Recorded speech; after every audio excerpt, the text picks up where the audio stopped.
Today, we're diving into a powerful practice that can transform your entire day and ultimately your entire reality.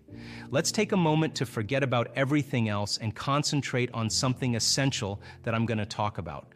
What I'm about to share may seem simple, but it carries a deep significance. This practice has the power to shape the atmosphere of your entire day and even send positive waves through your life. In our fast-paced lives, it's easy to get caught up in a whirlwind of tasks, responsibilities, and distractions.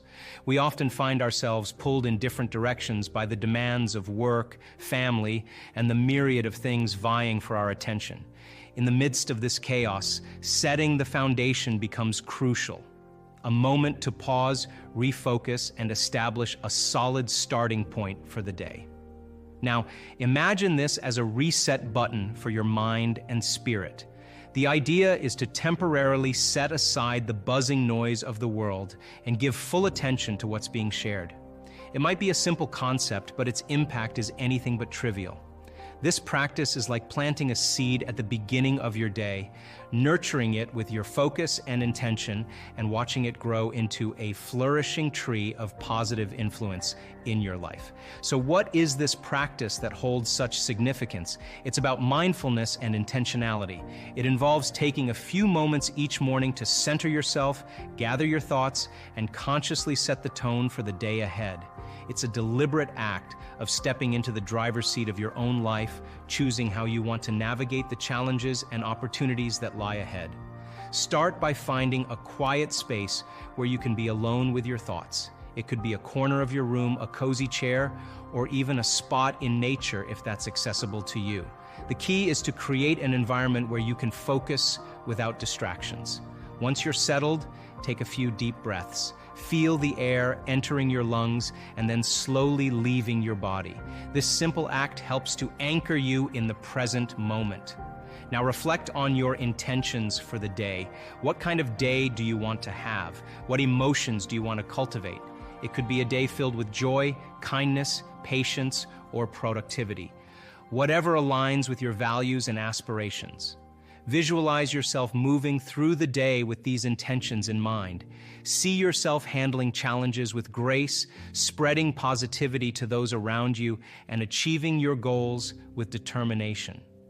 As you go through this process, consider expressing gratitude for the opportunities and experiences that await you. Gratitude has a way of shifting our perspective, helping us focus on the positive aspects of our lives. Take a moment to appreciate the people, resources, and possibilities that surround you. This sets a foundation of abundance and contentment, fostering a mindset that attracts more of the good into your life. The first thing you need to do when you wake up is to establish a morning routine that aligns your mind, body, and spirit. This isn't just about going through the motions, it's about consciously creating your reality. You see, most people wake up and immediately start thinking about the day ahead, the tasks they need to accomplish, and the challenges they might face. But what if I told you that the best way to predict your future is to create it consciously from the unknown? Your thoughts are powerful. They shape your brain, and your brain shapes your reality. So in the morning, before you get caught up in the external world, take a moment to shift your internal state. We're moving away from the old model of reality, where we wait for external circumstances to change how we feel inside. Instead, we're embracing the quantum model of reality, where causing and effect go hand in hand. Consider this. If you feel whole, you begin to heal. If you feel empowered, success follows. Feeling worthy brings abundance. Love attracts love. And gratitude, well, that's the ultimate state of receivership. Let's talk about gratitude for a moment. Most people express thanks when they receive something. But what if you could feel gratitude before the manifestation of your desires? Your body, as the unconscious mind, might just believe it's in a future experience in the present moment. Can you believe in a future that you can't see or experience with your senses yet? Can you fall in love with a potential that already exists in the quantum field? The quantum field holds infinite potentials, and you have the power to select and embrace a new potential in the present moment. The key here is to think about this potential enough times that your brain physically changes to resemble an experience that has already occurred. Your thoughts alone can alter your brain and body, creating a physical evidence of a reality that hasn't manifested yet. Relax. Trust the process. There's an intelligence, a consciousness within and around you that's giving you life. It orchestrates the beating of your heart, the digestion of your food, and countless functions at the cellular level. This intelligence is both personal and universal. It's the observer observing you into life. You have a choice. Be defined by the vision of the future or the memories of the past. Now let's address the emotional residue of the past. You don't need to revisit traumatic events. Instead, focus on overcoming the emotions that linger from those events. Your body, like a trained animal, seeks to recreate those emotions because it identifies with them. Break the addiction to those emotions by becoming aware of bodily sensations. Allow yourself to feel them, then settle them into the present moment. Every time you do this, you're telling your body that you are not defined by the past, but by the present moment. As you settle into the present, there's a release of energy. Your body begins to anticipate the future rather than dwelling in the past. Lower the volume of those lingering emotions, and the side effect is joy and freedom. Understand that grieving is a biological process, a necessary neural pruning. It's the void left by something absent in your life. It's important to come to a greater understanding of death, loss, and adapt to those conditions. Ever notice how you complain about life when it's not working? The emotion you feel is keeping you connected to the past. Moving through the stages of emotions is natural, but what you truly desire is freedom. I've witnessed transformation in people of every culture, skin color, shape, size, and age. The radiance that emerges, the light behind their eyes, it's real. These individuals have worked to overcome themselves and move beyond their past. The concept of the freedom of feeling delves into the intricate landscape of human emotions, emphasizing the importance of embracing and understanding our feelings rather than suppressing them. In essence, it advocates for a profound connection with one's emotions, allowing them to be fully experienced before liberating oneself from their potentially restricting influence on identity. At its core, this philosophy rejects the notion of suppressing emotions. Instead, it invites individuals to engage in a profound exploration of their emotional realm. This journey towards freedom begins with a fundamental shift in perspective, where emotions are not seen as burdens to be carried, but rather as guides offering insights into the depths of one's inner self. Acknowledging emotions is the initial step on this transformative journey. It entails a conscious effort to recognize and accept the array of feelings that course through our beings, whether they be joy, sorrow, anger, or fear. Rather than viewing certain emotions as negative or undesirable, this approach encourages individuals to see them as integral parts of the human experience. Feeling emotions completely becomes the next crucial stage. It is an immersive experience, allowing oneself to fully engage with the intensity and nuances of each emotion. This process involves delving into the core of feelings without reservation, experiencing their ebb and flow, and understanding the stories they tell about our inner worlds. By doing so, individuals develop a more profound connection with their emotional selves, fostering self-awareness and resilience. Yet, the journey to freedom does not end with simply acknowledging and feeling emotions. It extends into the realm of moving beyond those emotions that no longer serve an individual's well-being.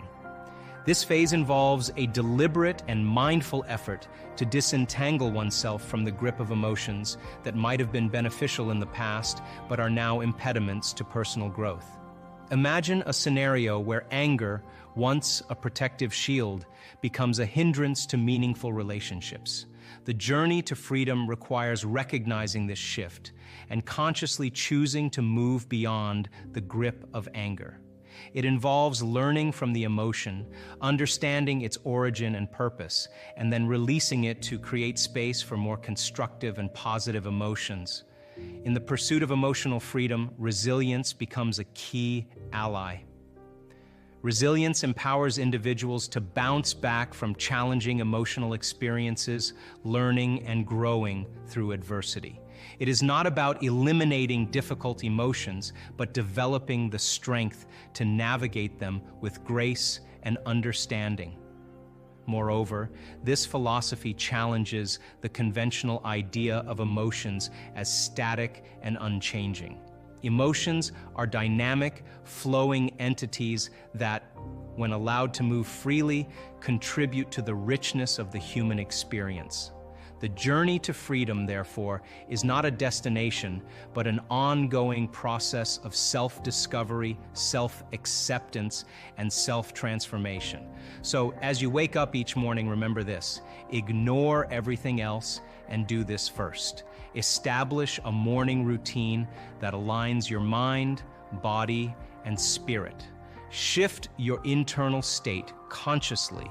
Embrace the quantum model of reality where causing and effect are within your control. But the quantum model of reality, when you are truly in the present moment, when a person begins to open their heart and they can begin to sustain an elevated emotion, they begin to broaden the magnetic field around their body to 9 meters wide.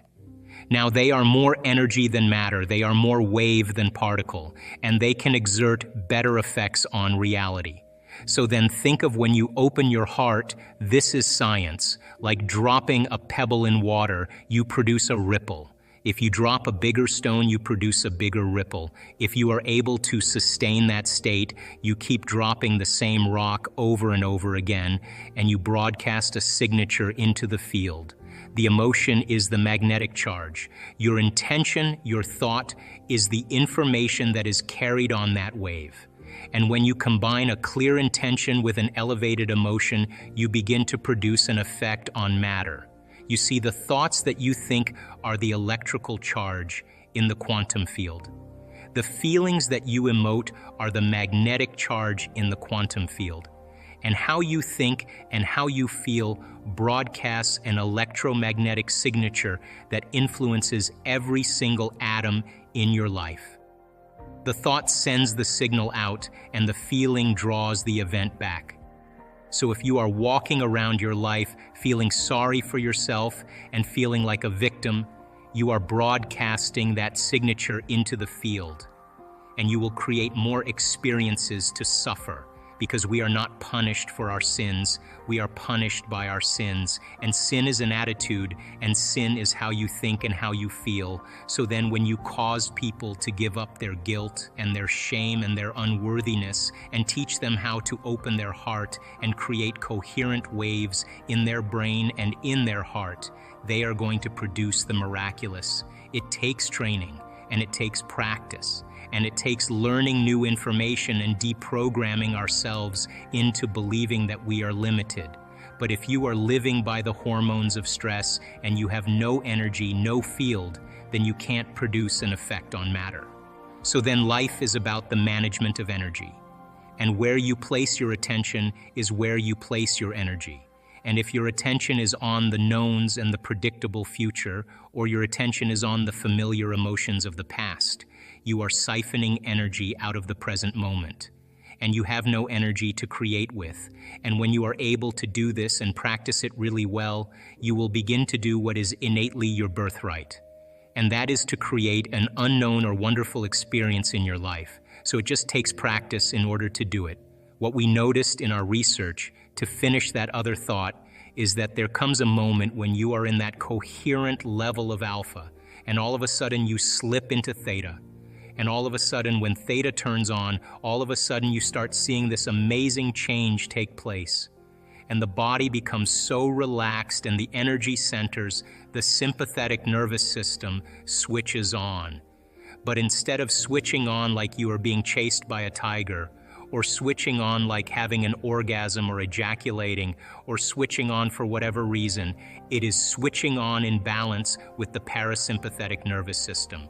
So the parasympathetic nervous system settles the body down, but now the sympathetic nervous system turns on, and here comes that energy, and whoosh, it travels right up the central nervous system.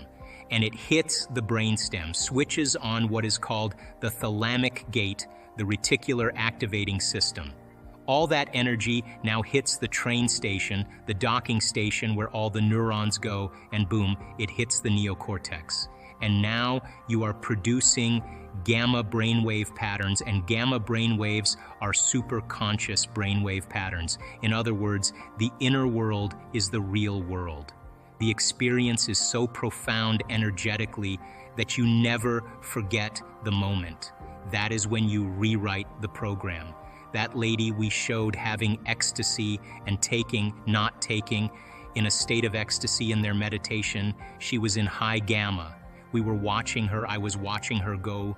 We were watching her going alpha, alpha, theta, theta, theta.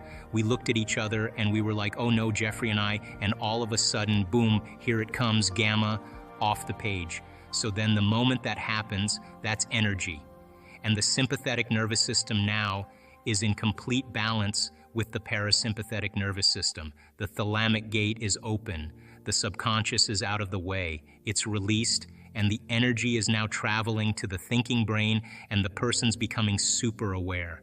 You just took the dimmer switch and went from 20 watts to 50 watts, which is normal, to 100 watts. And we saw that in all the redness in the brain. Her brain was full of energy, and she was in a state of catharsis. She could control that, but why would she want to? Now she's having an orgasm in her head.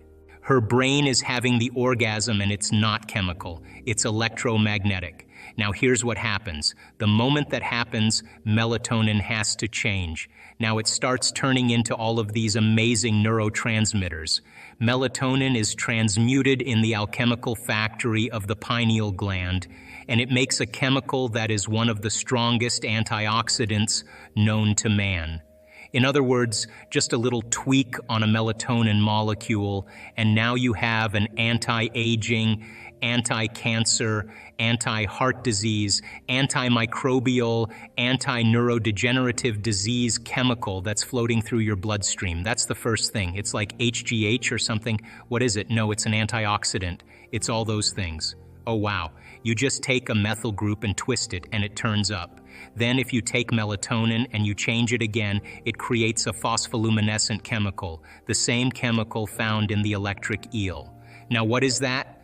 The neurons are just filled with energy and there's a glow. The neurons now are heightened and they're storing energy, and that's what gives those colors and patterns during the experience. If you switch that molecule again, it turns into the chemical that you find in mammals that are hibernating.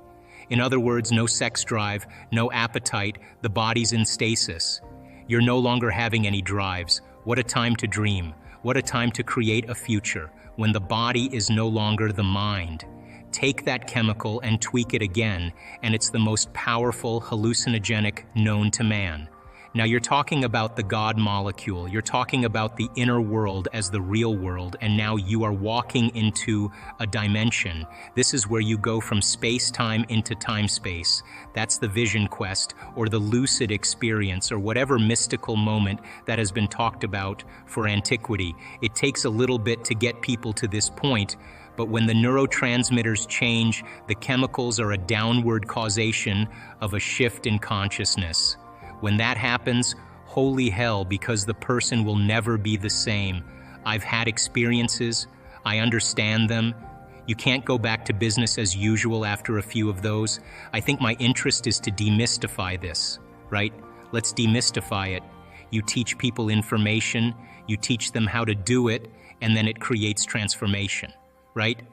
If we can measure transformation, that's more information to teach transformation better, and we can close the gap. So in one of our advanced workshops, we actually did extensive meditation. One of the things I've realized in my own personal experience is that you have to go past the point where you want to lay down in your meditation. There comes a point when you want to lay down, or you want to give up or stop. So thought being the electrical charge in the quantum field, feelings being the magnetic charge, how you think and how you feel broadcasts a field. So now not just any type of field is going to do that, it's got to be coherent. So we practice creating brain coherence. We actually measure it. We practice creating heart coherence. Why? Because once energy moves right up in here and you can change resentment or frustration or impatience to joy, to freedom, to gratitude, and we're measuring to see if you're doing it. So now when the heart starts regulating, it starts beating like a drum and it starts to produce a measurable magnetic field. It's up to 3 meters wide. Now that energy is a frequency, and that frequency can carry information, and that information is your thought, is your intent. In other words, the elevated emotional gratitude can carry the thought of your health. The emotion of suffering cannot carry the thought of your health. It carries a different set of thoughts, so you can think positively all you want, and if you're feeling miserable, your mind and body are in opposition. So we teach people how to put these two coherent signatures together.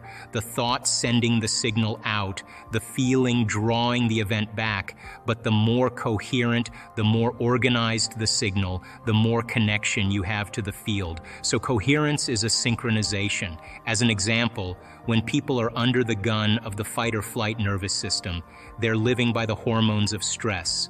The arousal of those chemicals drives the brain into a faster brain frequency called high beta brain waves.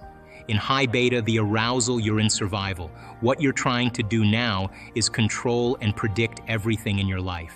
And so you start thinking about your boss, your coworker, your boyfriend. You start thinking about the groceries. Start thinking about where you have to go, all the things you have to do, your finances, and every one of those things, elements, people, places, has a neurological network in your brain.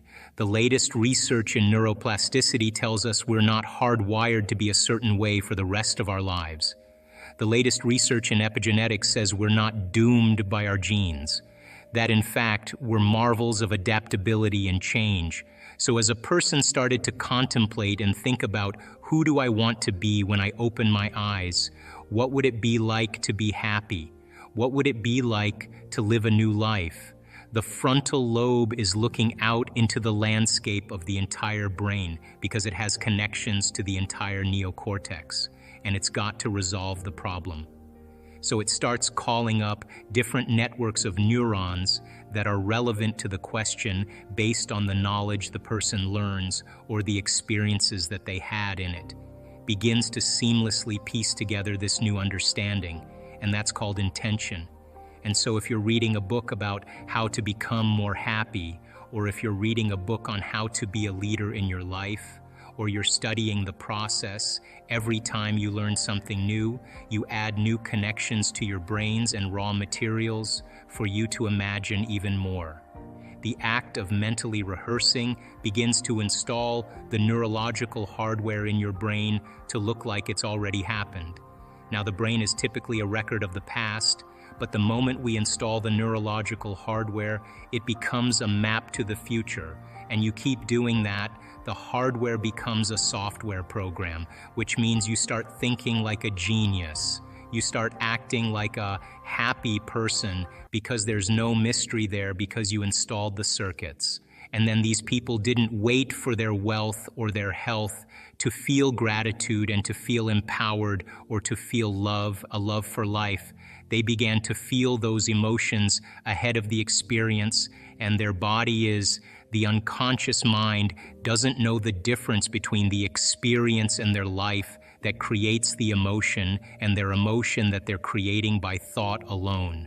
The body's believing it's living in the future in the present moment, and the stronger the emotion that they felt, the more they're going to pay attention to the thoughts they're creating. And now all of a sudden they're changing their biology from living in the past-present reality to living in the future-present reality. And I was so intrigued by this process that I went back to school to study neuroscience because it was the answer in the internal process of rehearsing and imagining. They had long moments where they lost track of time and space, where when they opened their eyes, they thought it was maybe 15, 20 minutes later, and it was an hour and 15 minutes later. When we get into the present moment, there's a moment where you lose track of yourself. You forget about yourself, and only in the present moment do you have access, according to the quantum model of reality, to other possibilities. Just close your eyes and pay attention to compassion. The moment they did that, all of a sudden, the frontal lobe lit up so much that the scientists had never seen that type of activity in that part of the brain. Now, then they took the control group and they said, all right, you guys, pay attention to one thing. And of course, what happened? My back hurts. How long is this gonna take? I don't really want to do this. Am I doing it right? I wonder what my kid's doing. I gotta buy dinner, all that stuff. And guess what happened to their frontal lobe? Meh, nothing.